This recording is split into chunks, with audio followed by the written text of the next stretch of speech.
Life processes. Today we will begin with the lesson life processes in living organism.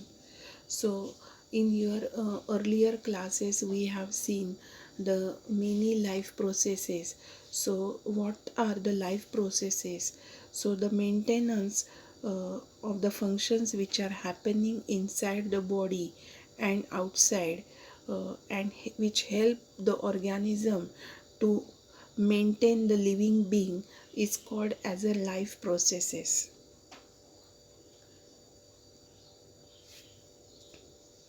So life processes are comprises of the following function, that is nutrition, respiration, excretion, growth and repair and reproduction. So, as we have studied how the digestive system and respiratory system works and how they help us to grow and develop our body. So, nutrition is also one of the life processes which support the digestive system. So, it is the process of getting energy from outside sources. Uh, and the next process of nutrition is breaking down the sources to release the energy, that is the digestion. Process of digestion means converting the complex food into the simple soluble form to obtain the energy. So process of getting nutrition can vary from organism to organism, and it is affected by the external environment. Nutrition based on mode of getting food organism is classified into two types, autotrophs and heterotrophs. Autotrophs means the living organism which can prepare their own food by the process of photosynthesis. They are known as autotrophs. Green plants are called autotrophs as they are the producers of the food, while animals and some of the fungi like mushrooms and mold, they lack the chlorophyll, so they cannot carry out photosynthesis, so they cannot prepare the food. Hence these living organisms which cannot prepare the food are known as heterotrophs. Respiration is also one of the supportive life processes and one of the important characteristic of living thing.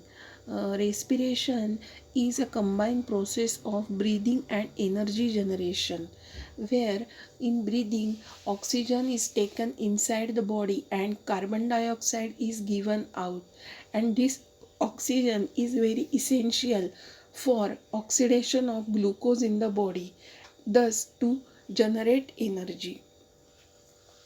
Breaking down of nutrient to release energy is a respiration. So a complex series of oxidation reduction goes inside the cell to burn the food to produce the energy. This energy is used to carry out different activities inside the living organisms.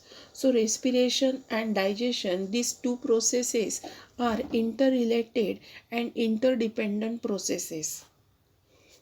So we need to transport this food material up to the cell in living organism. So we need the transportation system. So in human beings and other animals, they have the circulatory system. Through this circulatory system, blood carries oxygen and nutrients up to the cell where they are required. While in case of plants, as plants do not move from place to place, so they need the less energy than the animals. So plants obtain their food, means minerals and water, from the soil with the help of roots. So in plants there are special vascular tissue which help in absorption and conduction of water and minerals from the soil. So they are xylem and phloem. In xylem tissue, vessels and tracheids of the root, stem and leaves are interconnected to form a continuous system of water conducting channels reaching all parts of the plant. At the roots, cells in contact with the soil activity actively take up ions, and this create a difference in the concentration of the ion between the root and the soil. Therefore water enters into the roots, and thus the flow of water is maintained inside the plant body by the xylem.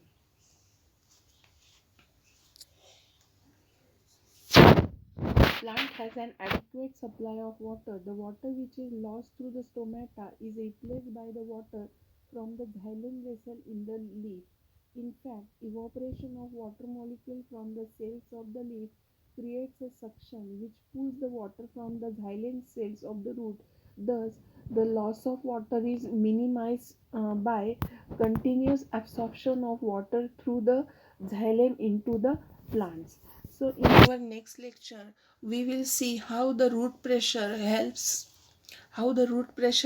the plant to absorb the water from the soil.